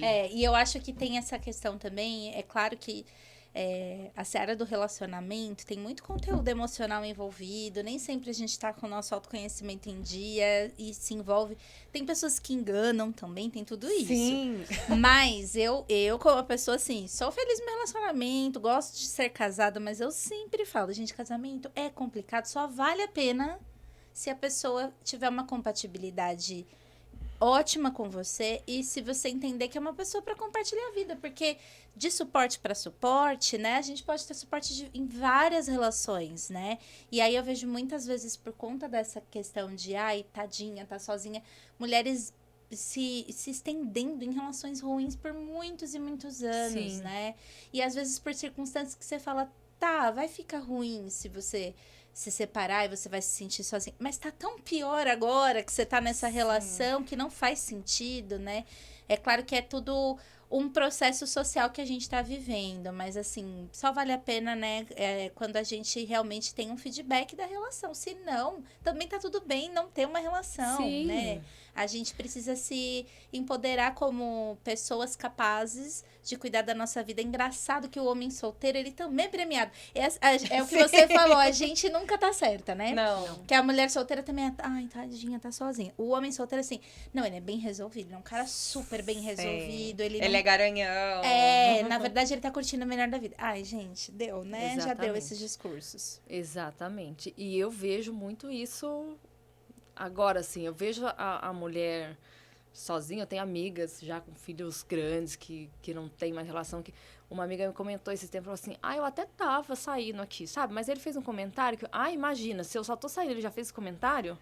Imagina se eu começar uma relação séria. Já não quero mais. E é exatamente isso, porque nessas pequenas coisas, se você tá conhecendo, que é aquela fase que ele ainda se esforça para te agradar. Exato. Já falou alguma coisa que você não acha, não qualquer coisinha, né? Claro, né? Sempre ponderando. Mas se você já não gostou, se fez alguma coisa que para você pesou muito, já sabe que o futuro tende a ser pior. Sim, e quanto mais velha a gente fica, né, mais experiente a gente fica. Então, que nem eu já moro sozinha há tantos anos, né, então para eu colocar alguém pra dentro da minha casa, realmente a pessoa tem que ter uma compatibilidade comigo, né, porque se não for para somar, eu vivo tão bem, eu e o Mingau, sabe, que não há necessidade de ter gente lá, né, assim, eu quero que tenha gente lá para agregar mesmo, né.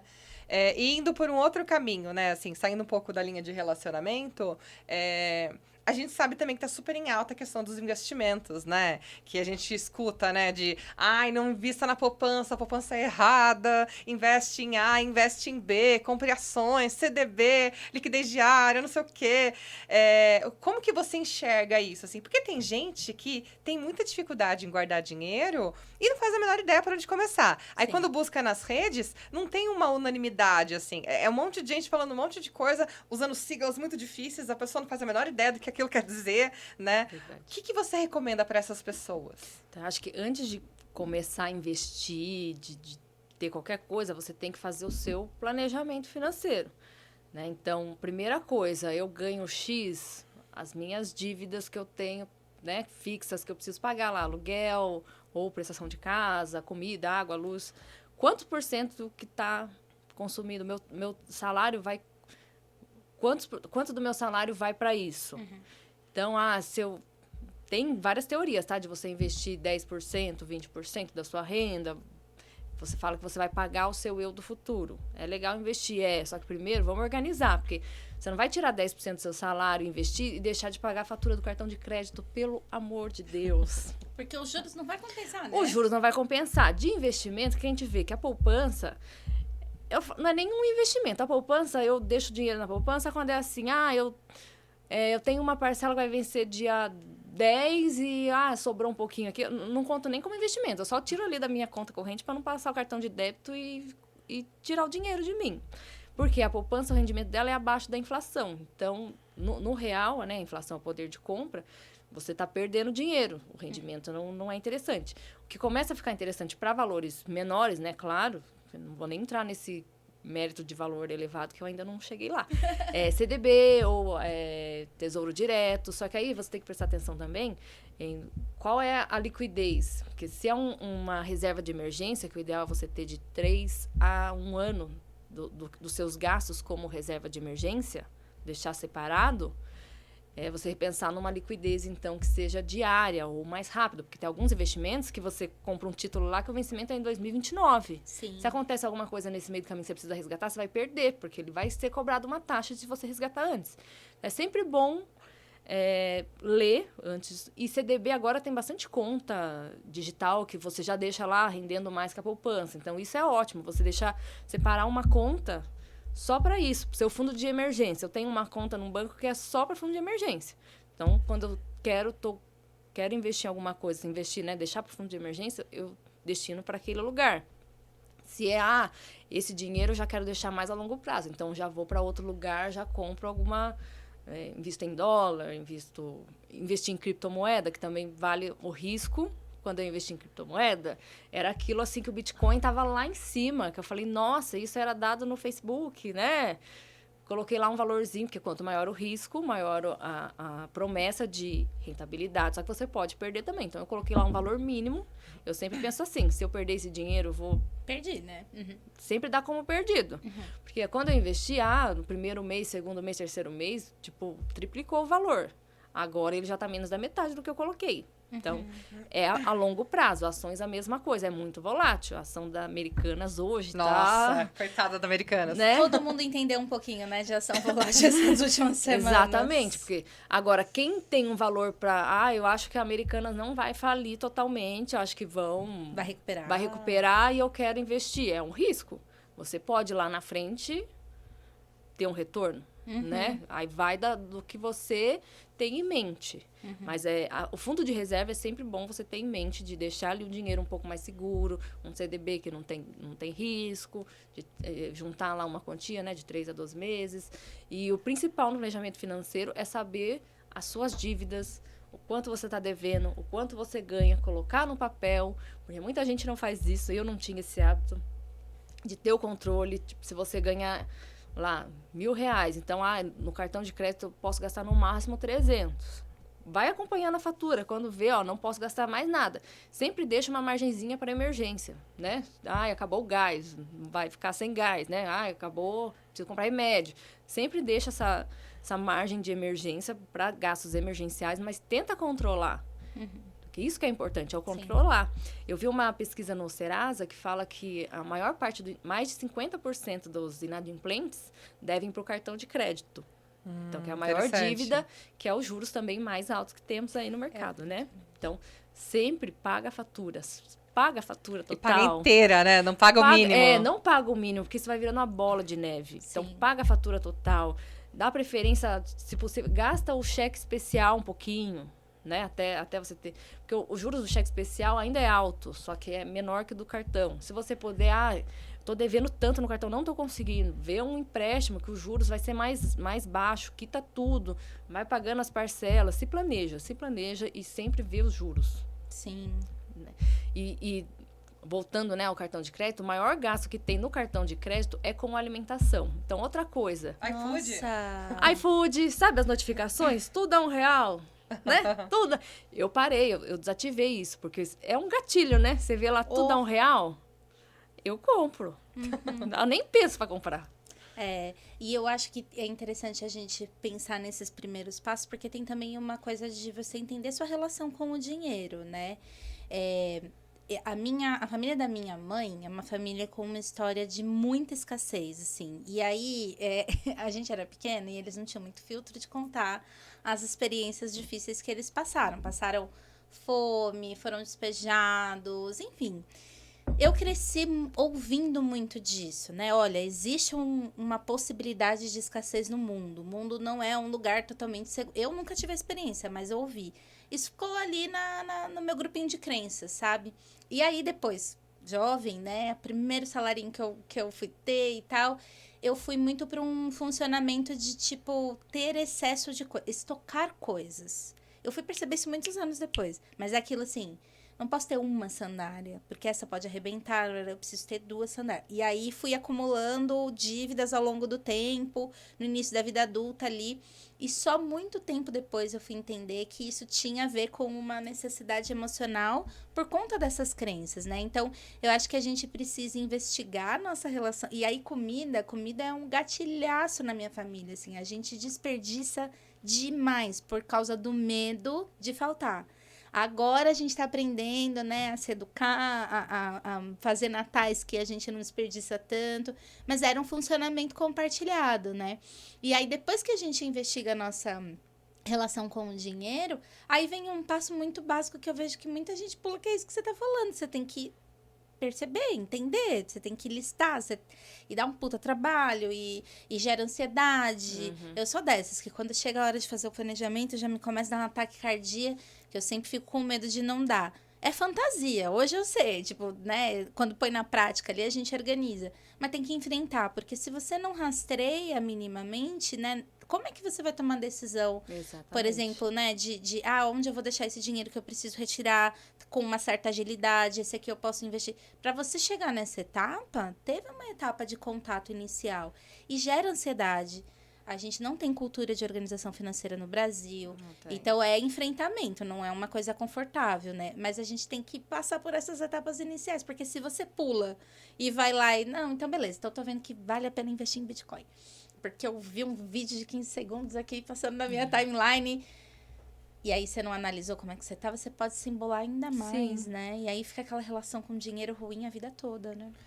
E acho que até a gente estava conversando antes, né? Tudo muda as finanças, né? Então, mudança de governo, tem mudanças, né? E aí eu vejo algumas pessoas, elas estão preocupadas, por exemplo, na taxação do dólar futura que, de repente, o atual presidente possa vir a fazer em algum momento, assim. Só que a pessoa, ela, sei lá, não tem nem o dinheiro da conta de luz, muitas vezes, né? Então, ela tá preocupada com um negócio que não vai atingi-la, não naquele momento, né? Então, você mesma disse, né? O melhor investimento é aquele que você consegue fazer. Exatamente. Né? Porque eu acho que é isso. Primeiro se organizar, né? Entender o que está acontecendo com você, para depois você pensar em ações e tudo mais. Mas um monte de gente ainda não chegou lá. E eu acho assim que a gente tem que se planejar até onde a gente consegue. Eu planejo trocar o carro. Em 2020 eu planejava trocar um carro, veio a pandemia. Eu até tenho dinheiro guardado para trocar o carro. Você vai trocar o carro com uma pandemia? Não, né? Você vai, né? Não sabe como vai ficar emprego e tal. Exatamente. Então, a gente tem que se organizar para vindo essa mudança de governo. Eu quero comprar uma casa, aí mudou o governo, então vou esperar. Eu não sei se ele vai taxar ou não, ou vai melhorar. A gente não tem essa... Ainda é muito cedo, a gente não tem essa expectativa. Então, vamos esperar um pouquinho. Enquanto isso, vai pesquisando, vai vendo a média de valor que está hoje, para você ter esse comparativo. Se vai subir, se vai descer. A gente não pode comparar sem ter uma base, né? Sem ter a história ali para você comparar de um mês para outro. Sempre... A gente tem que se planejar no que a gente pode.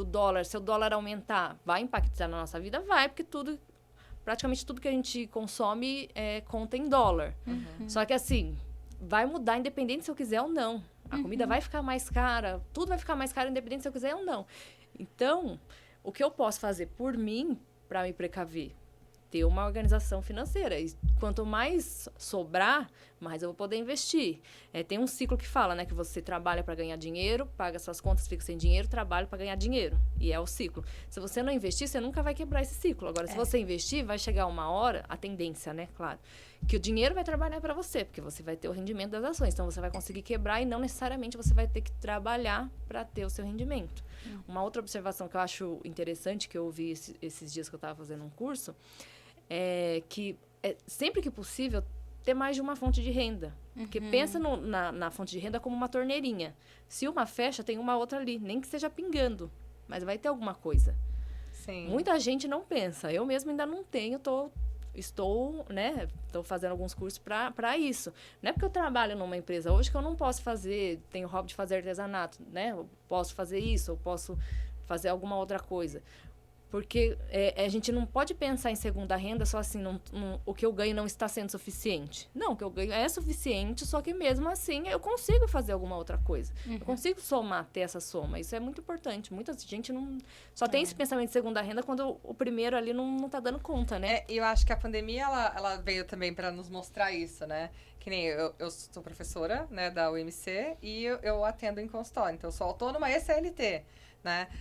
Antes da pandemia, antes de pensar em existir pandemia, o consultório sempre foi minha principal fonte de renda, né? Então, eu tinha um CLT para manter as duas coisas, mas assim, a principal renda era o consultório. E algumas pessoas falavam, por que você então não se dedica só para um ou só para outro? Só que aí na pandemia, o consultório saiu de cena, porque eu trabalho com avaliação, eu aplico testes no online. Hoje até dá, mas naquela época não dava para fazer os testes online, né? Avaliar pessoas remotamente. Então, se eu não tivesse o CLT, eu teria me ferrado muito, né? Porque a necessidade das duas coisas. Então, hoje, para mim, faz sentido manter essas duas rendas, né? São as duas fontes.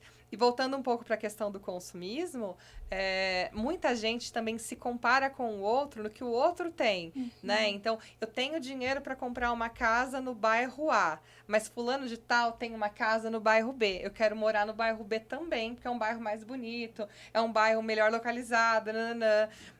Às vezes, estrategicamente falando, não faz diferença morar em A ou morar em B, né? Ou, às vezes, em A seria até melhor, pensando em acesso e tal. Só que aí a pessoa se compara muito. Então, às vezes, a pessoa entra em endividamentos, né? Para ela competir com outras pessoas, né? Em termos de status social, de moradia, de carro, de celular, né? Eu preciso ter aquele celular de última geração.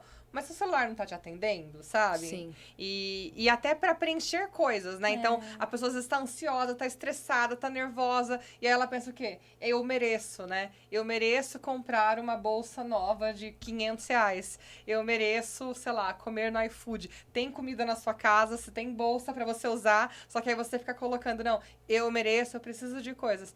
E eu tenho uma amiga Nutri, que ela fala que quando as pessoas colocam a comida como fonte de prazer imediato, ela fala, você merece, sei lá, tomar um banho relaxante, hidratar o cabelo, você merece assistir um filme que você gosta, sabe? Então, não dá pra gente deslocar tudo pra um lugar, né? A gente escuta muito, né? Quando eu tô estressada, quando eu tô ansiosa, eu preciso comprar, ou preciso comer, ou preciso, sei lá, gastar com alguma coisa. Não, você não precisa, é uma escolha, né? E isso não vai preencher e nem resolver os problemas. Sim. Né? E eu acho que essas coisas se relacionam com a pouca diversidade de atividades de prazer que a gente tem. Sim. Aí a gente vai canalizando esse eu mereço, geralmente, para coisas que vão ter custo e que vão me desorganizar financeiramente, ou às vezes até coisas que têm características compulsivas, né? Sim. Então a gente tem que ter cuidado com esse a gente merece ser respeitado, a gente merece ser amado, a gente merece ter bem-estar. A gente pode comprar uma bolsa ou não pode comprar uma bolsa, né? Eu acho que não é uma questão de merecimento, mas acho que também é esse eco da forma como a nossa sociedade se organiza hoje, porque o consumismo é esse símbolo de status, né?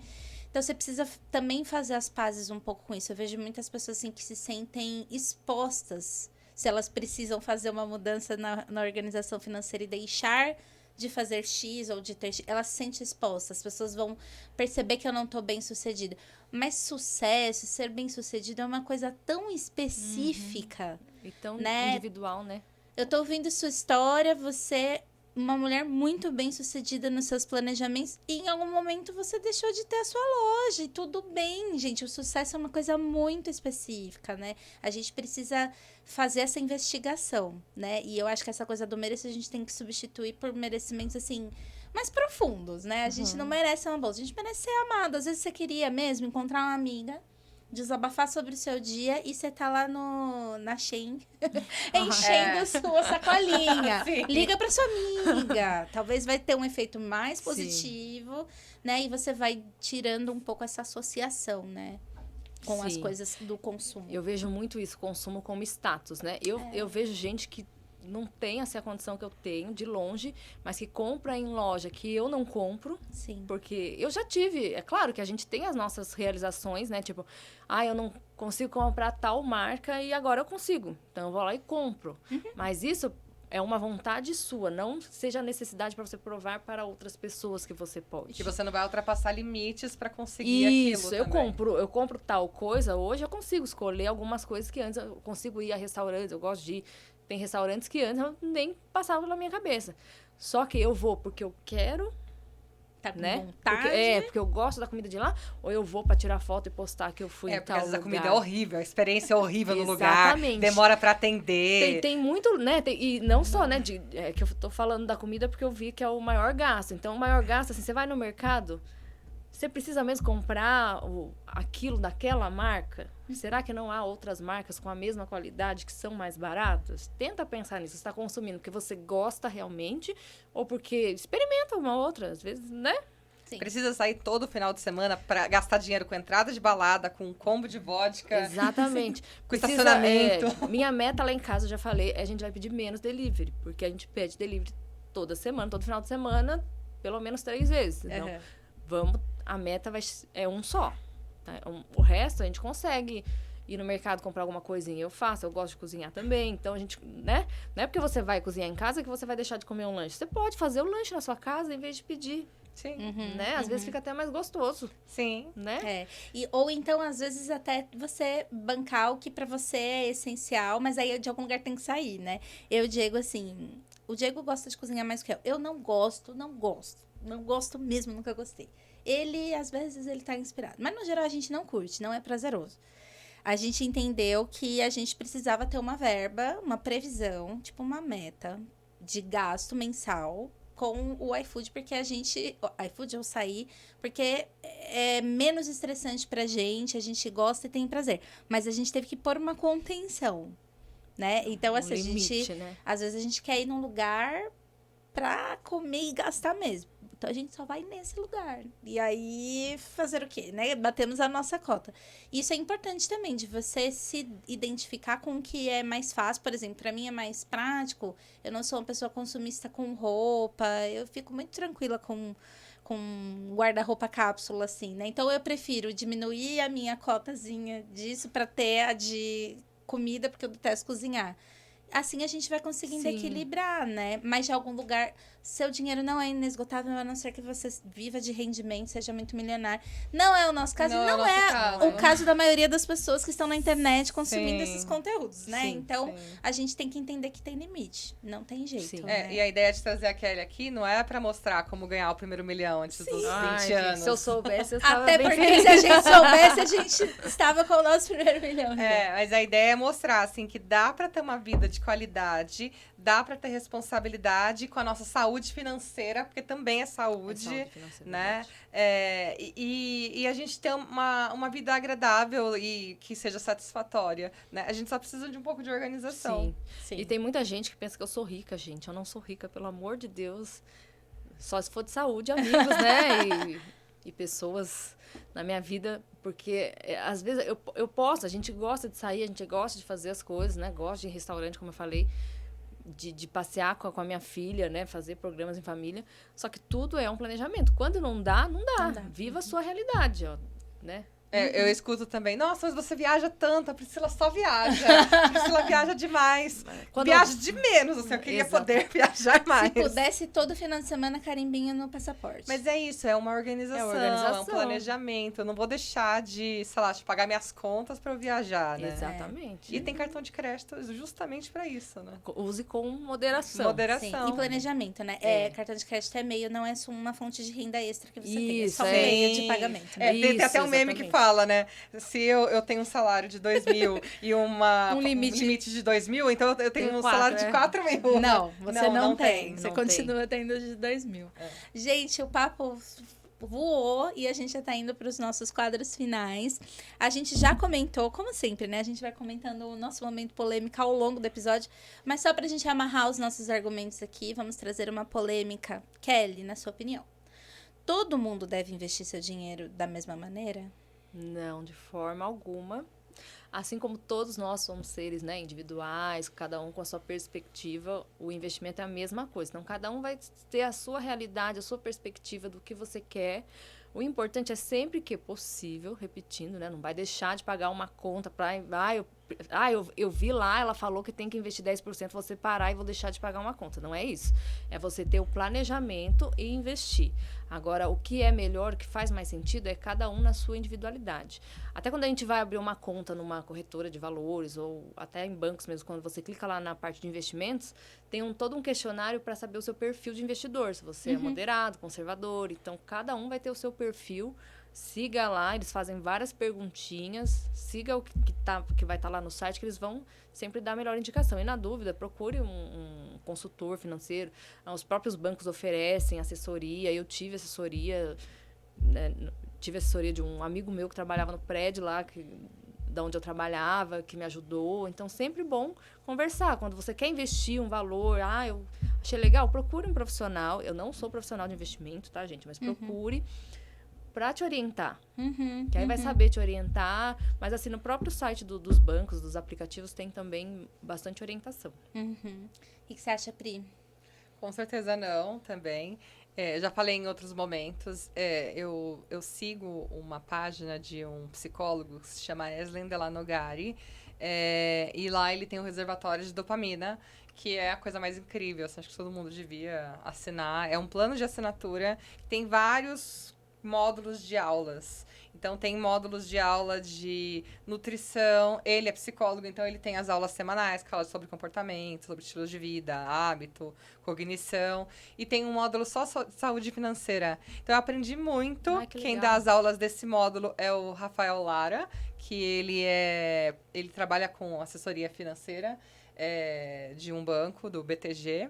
E ele tem a equipe dele, que é o EQI, que tem os assessores financeiros para quem é desse banco. E tem umas aulas super legais. Então, ele ensina, assim, como montar uma planilha primeiro, sabe? Para você colocar lá os seus ganhos, as entradas, as saídas. Ele fala sobre o que é CDB, o que é escada CDBs. Ele fala sobre fundos de investimento, fundos de reserva de emergência. Então, é bem legal. Acho que, né, a gente tem como consumir bastante desses conteúdos hoje, né? Acho que tem bastante fonte. Então, acho que é isso, assim. O que faz sentido para você?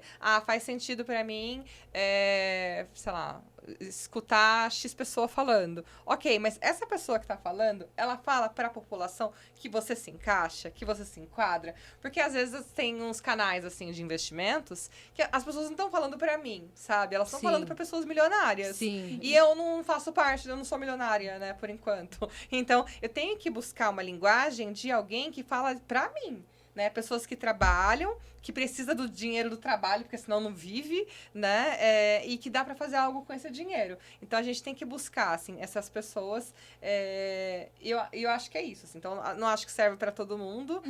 Assim como também essas ideias de investimento dessas pessoas famosas também não servem para todo mundo. E você, fala o que você acha? Nada que é genérico demais, eu concordo. Eu acho que a gente... nós somos muito diversos, né? Mas eu tô aqui para representar o bonde dos desorganizados em remissão. Vamos lá, porque eu sou uma pessoa desorganizada e aí eu preciso de muitos recursos para me organizar. Então, não é porque eu tenho uma tendência a ser desorganizada que é impossível eu me organizar, porém, eu preciso de recursos. E eu fiquei protelando muito tempo começar a guardar dinheiro, porque eu pensava assim, eu não vou conseguir nunca fazer uma reserva de emergência de 1 ano. Então, melhor eu não fazer reserva nenhuma, sabe? Eu ficava ignorando. E aí, eu vinha no passado num processo muito legal, assim, de construir passo a passo, assim, ó, pequenas metazinhas diárias, mensais, e conseguir finalmente fazer um planejamento financeiro, de entender que eu preciso ter na minha renda, uma previsão de escape para as emergências. Assim, tá sendo muito legal. E eu ainda tô longe de ter conseguido o meu objetivo de ter a reserva que eu sei que é segura, né? Mas eu comecei. Então, bonde dos desorganizados. A gente consegue começar pequenos passos. E isso vem antes da gente tomar decisões, né? Eu pretendo conseguir ter em algum momento uma quantia que vai trabalhar para mim, como você falou. Tenho esse objetivo. Não é minha realidade hoje. Então, eu não tô preocupada com investimento ainda. Eu tô preocupada com hábito. Tô preocupada com o hábito de guardar dinheiro que eu não tinha até o ano passado. E agora eu tô criando, né? Tem coisas antes do investimento. Sim, isso. exatamente. Então, começa no básico. E a gente tem que se informar, né? Por mais... Eu detesto... Olha, matemática, eu fugia da aula. Estatística, quando teve na faculdade, eu detestava. E aí, a gente vai criando uma versão, e na versão você vai se distanciando, e você vai perdendo seu dinheiro. Então, se aproxima, estuda, ouça pessoas diferentes. Às vezes, eu dou uma ouvida, assim, num podcast, falando de uns investimentos, que não é pra mim, mas só assim, sabe? De curiosidade. Mas eu sei que pra mim, eu tô ainda nesse passo aqui. E eu tô muito orgulhosa de estar nesse passo aqui. Então, cada um aí vai buscando o seu caminho, né? E desorganizados não desistam. É possível. Bom, a gente também tem um momento ciência, né? Porque você sabe bem, temos uma cientista aqui na mesa. A Pri sempre traz pra gente aí alguma informação bem legal do mundo das ciências. E qual é o momento ciência de hoje, Pri?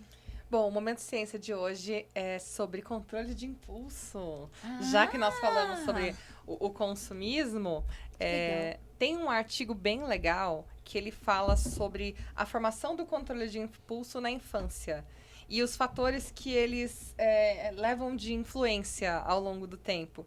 Então, até traço genético influencia o nosso controle de impulso. Exatamente. Caramba. Na impulsividade, de um modo geral, né? Então, assim, o nosso cérebro, ele termina de se formar por volta dos 20, 25 anos, que é essa parte do córtex pré-frontal. E essa parte, justamente, é responsável pelo controle de impulso, que é funções executivas. Então, tem planejamento, flexibilidade, controle de impulso. Então, quando a gente é jovem, adolescente, né? Isso explica muita coisa.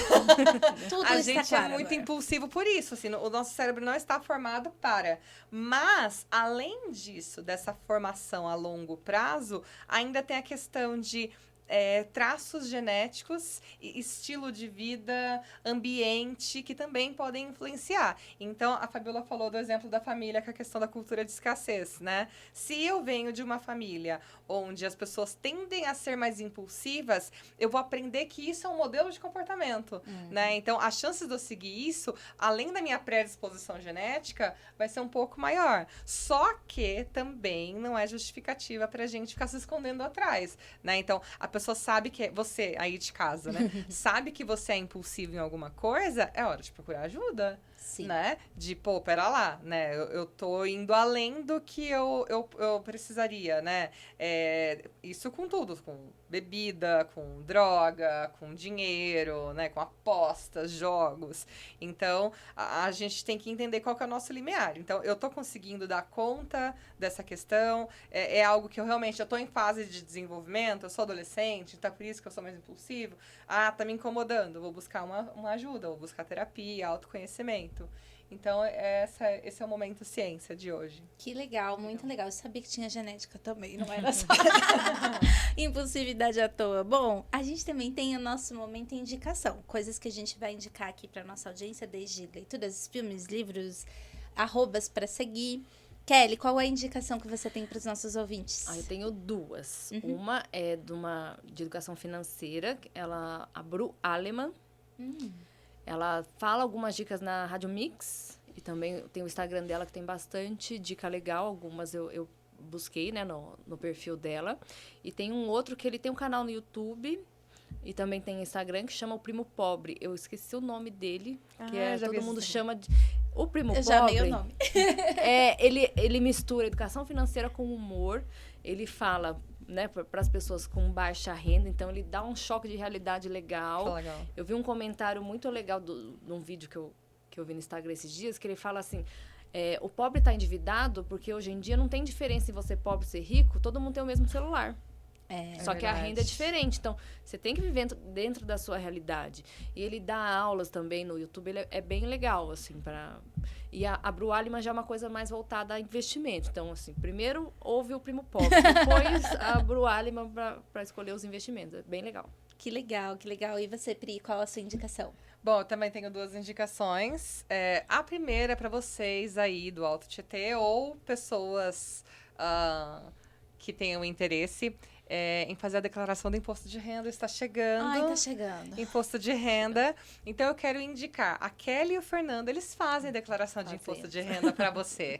Então, se você aí de casa tem dificuldade em fazer a sua própria declaração, ou então tá cansado de levar para um contador que você nunca viu na sua vida, né? Que você não sabe direito da procedência e tal. Então, a Kelly é super confiável e ela e o Fernando trabalham com isso. Eles fazem declaração já há bastante tempo. Então, recomendo eles. E a minha segunda indicação é um livro de educação financeira da Nath Finanças. Então, a Nath Finanças também tem uma página no Instagram que eu também recomendo.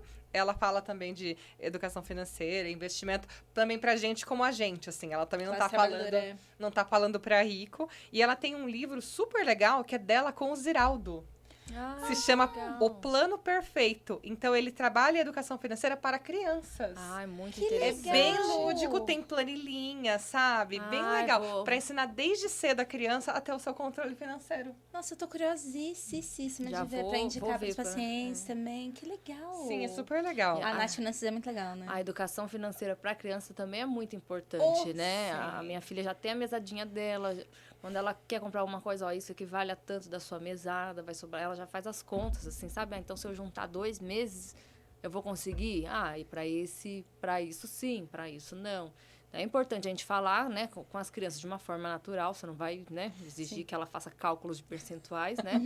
Mas é uma coisa que já vai vindo natural, né? Sim, entender o valor do dinheiro, né? Sim. Não entender assim, meus pais são a fonte de todas as minhas necessidades e prazeres. E melhorou bastante depois que a gente... Foi ideia do Fernando, né, de dar a mesada para ela. Porque antes era assim, qualquer passeio, eu quero esse brinquedo, Não, filha. Então, ele falou, eu vou te dar tanto e isso é o que você vai gastar. Então, quando a gente sair, você tem isso para gastar com brinquedo. É claro que alimentação, roupa, né, a gente mantém. Mas, assim, desses gastos que ela tinha... Então, agora ela controla o dinheirinho dela. E se a gente aprende comportamentos impulsivos, a gente também pode aprender organização financeira, Sim, né? com Desde certeza. cedo. A minha indicação é do meu querido consultor, eu falo assim, que ele se chama assim, o Fred Marques. O arroba dele é @o Fred Marques. Eu fiz a consultoria, estou ainda em processo com ele. O Fred é psicólogo, é muito interessante, porque ele é psicólogo de formação, mas aí depois ele foi se formando na área financeira. E a consultoria dele é muito didática, muito, porque eu que tenho um pouco de resistência de estudar, assim, eu achei super fácil de entender. E ele também, no momento que a gente vai debatendo metas e tal, ele inclui o que ele fala que é o modo humanas dele, essa questão da relação com o dinheiro também. Então, funcionou muito pra mim, eu super indico. E pra quem não quiser fazer a consultoria, a produção de conteúdo dele já é muito bacana, já tem várias informações. Ele adora fazer vídeos de polêmicas também, então é muito legal quando começa as brigas de youtubers, ele sempre se coloca. Então, indico, @o Fred Marques. Depois a gente vai deixar todas as indicações linkadinhas na descrição do episódio. É isso, temos um episódio. Nossa, a gente passou muito rápido. Sim, Muito, passa muito rápido. rápido.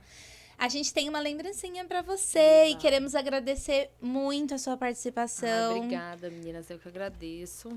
Eu amei muito conhecer mais sobre você e o nosso papo foi maravilhoso. Seu esposo tinha toda a razão. Você tem muito, muito pra compartilhar. Eu espero que você venha mais vezes.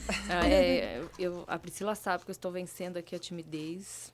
Mas aí, quando eu tive o convite, eu até falei para as minhas amigas, né? Que a gente tem um grupinho que é bem assim, sabe? Uma incentivando a outra. E eu falei, a minha amiga falou isso, eu tô morrendo de vergonha, mas eu acho que eu preciso ir, porque ela nunca me deixou na mão. E é uma forma de me agradecer. E ela fala, mas calma. Aí a gente se chama de senhoras, né? Calma, senhora que vai dar tudo certo.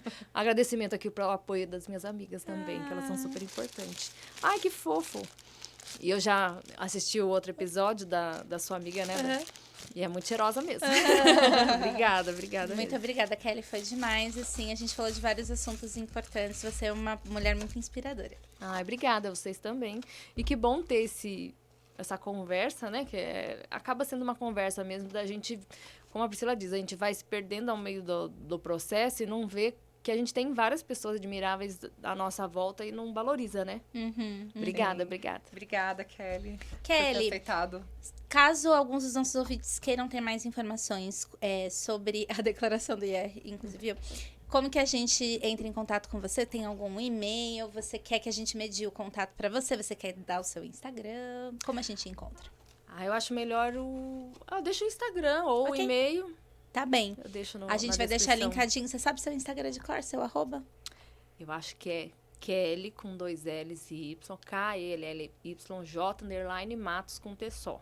Combinado. E tá linkado, hein, gente? Então, qualquer dúvida, link aí, que eu acho que vai às suas DMs. Mas o meu Instagram é pessoal, então, assim, não tem nada de conteúdo informativo. É só o pessoal, mas é um meio de contato. Com certeza. Sim. Pri, como é que a gente te encontra nas redes? Pri Rodrigues, 3 Is, 3 S's. E você, Fá? Fabiola Passos, _PC. E sigam a gente no @me conta seu processo. Nós estamos interagindo lá no Instagram. A gente também coleta com o pessoal as perguntinhas, quem quiser mandar, para vocês conhecerem mais as nossas convidadas. Nós estamos no YouTube, estamos no Spotify e vários agregadores de podcast também. Muito obrigada por mais um episódio com a gente. E obrigada, até o próximo. gente. Obrigada, Kelly. Tchau. Obrigada, Kelly.